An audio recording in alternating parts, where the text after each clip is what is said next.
بسم اللہ الرحمن الرحیم۔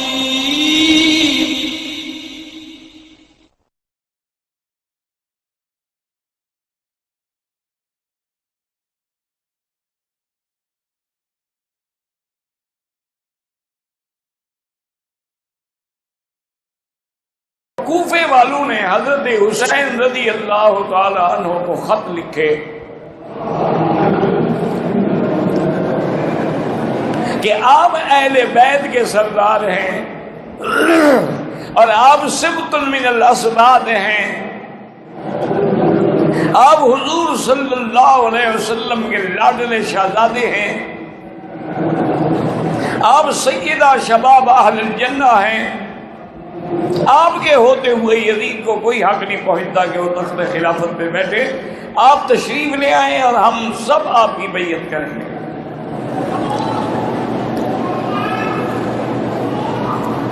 شاہ عبد العزیز محدث دہلوی رحمۃ اللہ علیہ نے لکھا ہے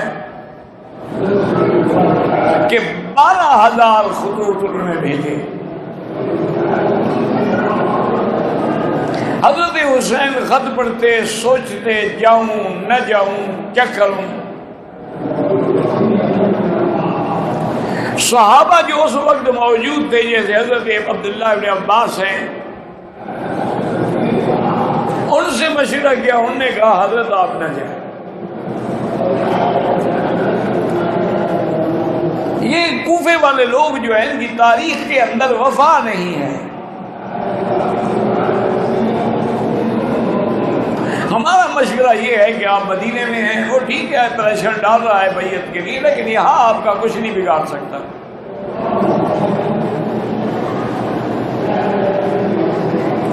اگر آپ مدینہ منورہ چھوڑ کے چلے گئے اور کوفہ میں چلے گئے تو پھر اس کی تو وہاں عملداری ہے، اس کے گورنر ہیں وہاں۔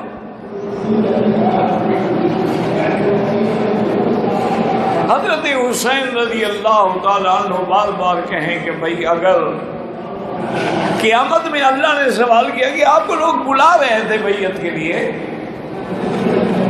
تو آپ نے اس وقت حق کا ساتھ کیوں نہیں دیا؟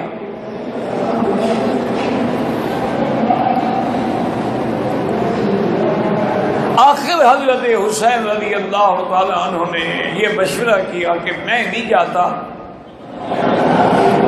لیکن مسلم ابن عقیل جو ان کے قریبی عزیز تھے ان کو بھیجتے ہیں کہ وہ وہاں جا کر کوفے کے حالات دیکھ کے ہمیں مطلع کریں۔ اگر تو وہ اپنے خطوط میں سچے ہیں تو پھر میں بھی چلا جاؤں گا، اور اگر وہ خطوط میں سچے نہیں ہیں، دھوکہ دینا چاہتے ہیں تو پھر میں نہیں جاؤں گا۔ سب نے اسی بات کو قبول کیا اور مسلم ابن عقیل جو ہے وہ کوفے کے لیے تیار ہوئے۔ ان کے 2 چھوٹے بچے تھے، وہ بھی ضد کر گئے کہ ہم بھی اپنے بابا کے ساتھ جائیں۔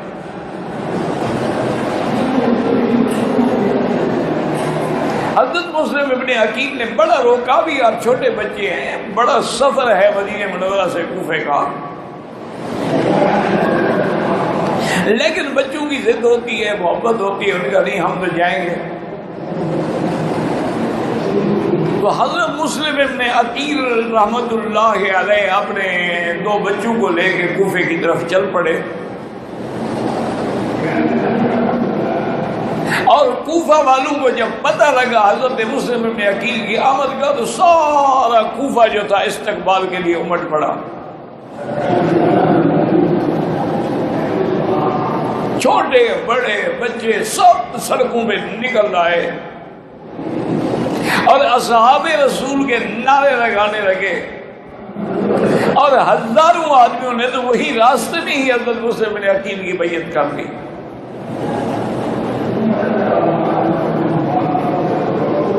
اب پورے کوفے میں اور ان کے مساجد میں حضرت مسلم ابن عقیل اور اہل بیت رسول کا تذکرہ ہونے لگا، تو حضرت مسلم ابن عقیل نے حضرت حسین کو خط لکھا اور ایک تیز سوار گھوڑے پہ ایک قاصد بھیجا کہ جو لکھا تھا انہوں نے وہ سچے ہیں، اور ہزاروں بندوں نے میری بیعت کر دی ہے اور سب آپ کا انتظار کر رہے ہیں۔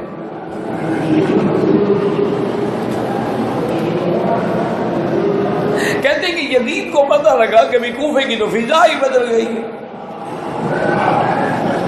کوفہ تو سارے کا سارا مسلم ابن عقیل کے ہاتھ میں بیعت کر چکا ہے،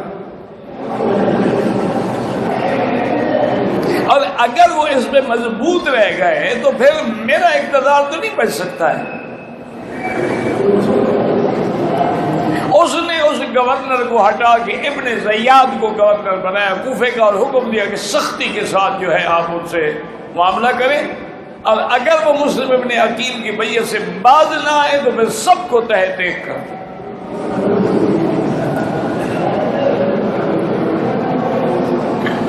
ابن زیاد چونکہ تاریخ میں ایک بہت ظالم قسم کا گورنر تھا، اس نے آتے ہوئے ایسی فضا پیدا کی، اس نے تقریر کی کھڑے ہو کے کہ کوفے والوں سن لو، اگر تم نے یزید کی بیعت سے ہاتھ کھولا ہے، توڑا ہے، تو یہ نقض بیعت جو ہے یہ غداری ہے، اور اس کی سزا موت ہے۔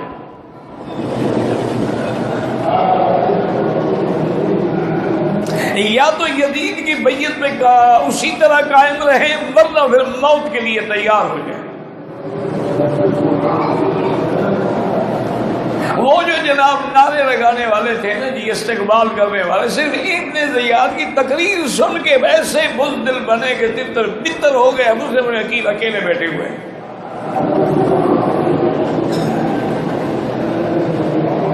اور سارے کوفے میں مسلم ابن عقیل کو اب پناہ دینے والا کوئی نہیں، گھر میں بٹھانے والا کوئی نہیں، ماں سوا ہانی ابن عروہ ایک آدمی تھا جو اپنے گھر لے گیا۔ ابن زیاد کی فوجوں نے ہانی ابن عروہ کے گھر پر بھی محاصرہ کر دیا۔ مسلم ابن عقیل نے اس کو سمجھانے کی بڑی کوشش کی کہ یہ خطوط دیکھو، ان نے ہمیں بلایا تھا، ہم آئے ہیں،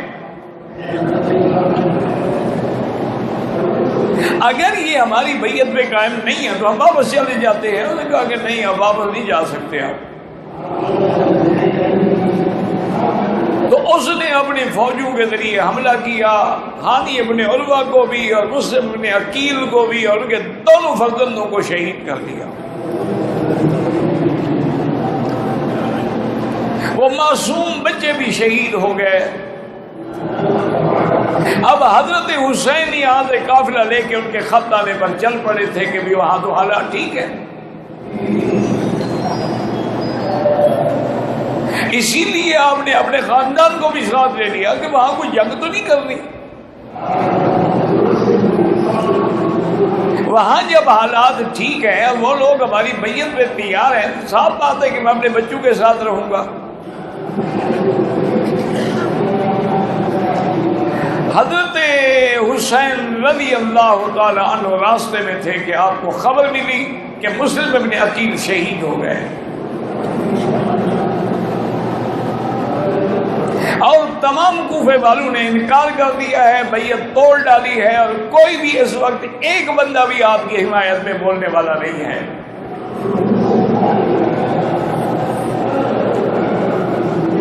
حضرت حسین رضی اللہ تعالی عنہ نے رات کو اپنے ساتھیوں کو جمع کیا اور فرمایا کہ بھائی بات یہ ہے دراصل کہ مسلم ابن عقیل شہید ہو گئے،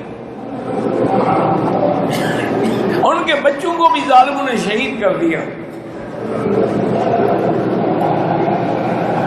اب جو آدمی تم میں سے واپس مدینہ منورہ جانا چاہتا ہو، میری اجازت ہے وہ چلا جائے۔ میں نے ضرور آگے جانا ہے کہ مجھے حضور پاک نے اپنے نانا نے ایک خواب بتایا تھا کہ مجھے خواب میں ایک زمین دکھلائی گئی ہے جس کی ریت بھی سرخ ہے، وہاں حسین نے شہید ہونا ہے۔ میں تو پھر اپنی شہادت گاہ سے پیچھے نہیں ہٹ سکتا۔ اگر آپ لوگ جانا چاہتے ہیں میں یار، انہوں نے کہا ہم آپ کو چھوڑ کے نہیں جا سکتے۔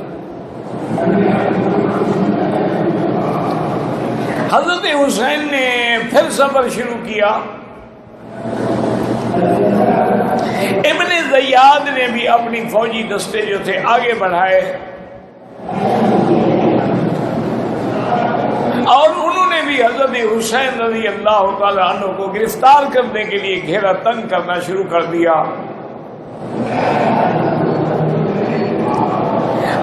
حسین رضی اللہ تعالیٰ عنہ نے ان کے ابن زیاد کے نمائندوں کو بلایا اور کہا دیکھو بات سنو، میری 3 شرطیں ہیں۔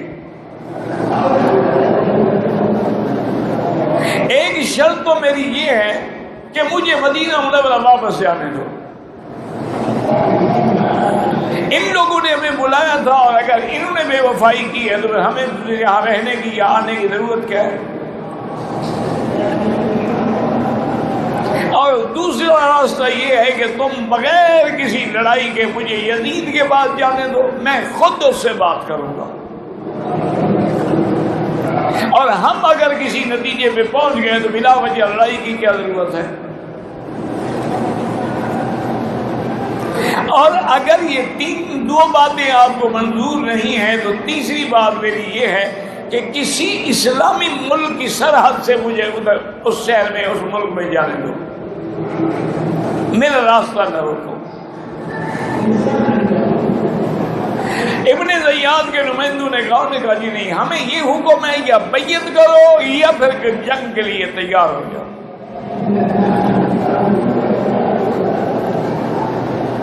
حضرت حسین نے فرمایا کہ میں کیسے مسلم ابن عقیل کے قاتلوں کے ہاتھ میں کیسے بیعت کر سکتا ہوں؟ اب تو تمہارا ظلم جو ہے وہ واضح ہو چکا ہے۔ حضرت حسین بڑھتے رہے اور وہ بھی راستہ بھی دیتے رہے اور گھیرا بھی تنگ کرتے رہے حضرت حسین کا، ان کے پاس تو فوج تھی نا۔ حضرت حسین رضی اللہ تعالیٰ عنہ کے ساتھ وہ اپنے خاندان کے لوگ تھے۔ آپ عین اس مقام پہ پہنچے جس کا نام کربلا تھا، اور وہی نشانیاں جو حضور پاک نے اپنے خواب میں بتائی تھی وہ حضرت حسین کو سامنے نظر آئی۔ حضرت عثمان رضی اللہ تعالی عنہ کا 40 دن تک پانی بند کیا گیا۔ حضرت حسین رضی اللہ تعالی عنہ کا بھی پانی بند کیا گیا۔ حضرت حسین نے انہیں بھی تقریر کر کے سمجھانے کی کوشش کی لیکن کوئی سمجھنے کے لیے تیار نہیں تھا۔ مقابلہ ہوتا رہا، پھر میدان میں حضرت علی اکبر نکلے، حضرت حسین کے بیٹے۔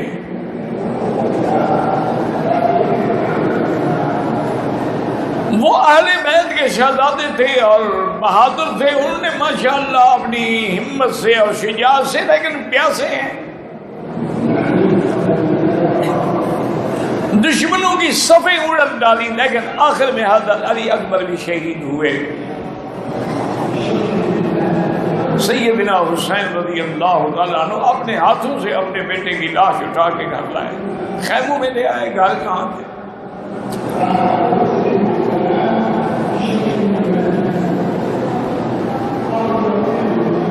گھر والوں نے کہا، ذرا پریشان نے کہا نہیں صبر کرو، وَبَشِّرِ الصَّابِرِينَ،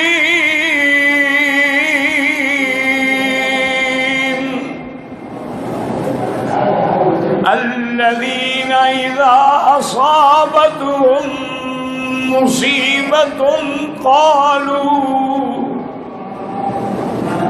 قَالُوا إِنَّا لِلَّهِ وَإِنَّا إِلَيْهِ رَاجِعُونَ،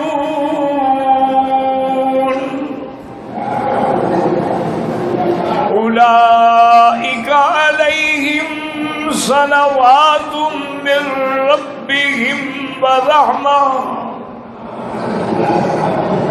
وَأُولَئِكَ هُمُ المهتدون۔ حسین نے کہا تم اہل بیت رسول ہو، صبر کرو، ہمیں صبر کا حکم دیا گیا ہے، ہمیں فریاد کرنے کا، واویلا کرنے سے آقا نے منع فرمایا ہے۔ حضرت علی اصغر پیاس سے تڑپ رہے تھے تو آپ کی بیٹی نے دیا، انہوں نے کہا یہ چھوٹا بچہ ہے، اس کا کون ظالموں سے کہو شاید اس پہ رحم کر کے پانی دے دیں۔ حضرت حسین حضرت علی اصغر کو اپنے ہاتھوں پہ لے کے اور کہا ظالمو، اس معصوم بچے نے تھا کہ تم سے کوئی جنگ کی ہے، اس کو پانی دے دو، لیکن ایک شکی نے وہاں سے تیر مارا جس سے حضرت علی اصغر بھی آپ کے ہاتھوں میں شہید ہو گئے۔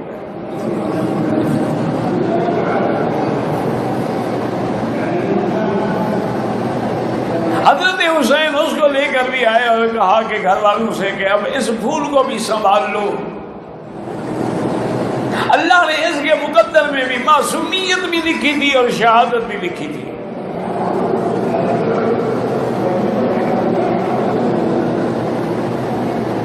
آخر میں حضرت حسین چونکہ زین العابدین بیمار تھے، وہ تو چلنے کے بھی قابل نہیں تھے، اب حضرت حسین میدان میں نکلے ہیں۔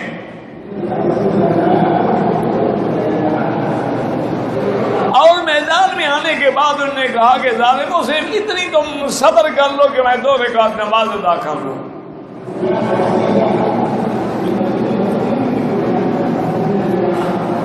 اور وہ بھی اہل بیت کے جوانوں کی شہادت اور ان کی جرت اور ان کی حمایت دیکھ چکے تھے، اور حضرت حسین کا صبر بھی دیکھ چکے تھے کہ جو جواں بیٹے کی میت پہ نہ رویا وہ حسین،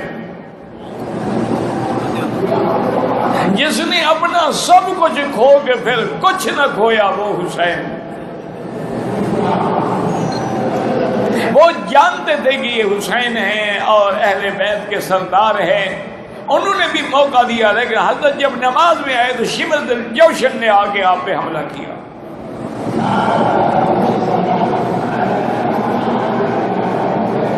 اور اللہ کے اس جوان نے اسی نماز کی حالت میں سبحان ربی الاعلی، اب آپ دیکھیں کوئی محراب میں شہید ہو رہا ہے، کوئی سجدے میں شہید ہو رہا ہے۔ اللہ نے ان کا مقام جو یہی لکھا تھا کہ کٹا کر گردنیں دکھلا گئے ہیں کربلا والے، کسی باطل کے آگے کبھی جھک نہیں سکتے خدا والے۔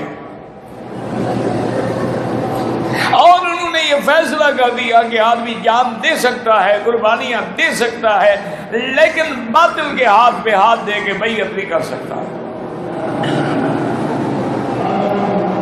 اسی لیے کسی نے کہا تھا کہ حقہ کے بنا لا الہ تو حسین، کہ توحید کو زندہ کر دیا حسین نے، کہ ہم اللہ کے نام پہ مرنے والے ہیں، کسی باطل کے آگے جھکنے والے نہیں ہیں۔ حضرت حسین رضی اللہ تعالی عنہ بھی شہید ہوئے،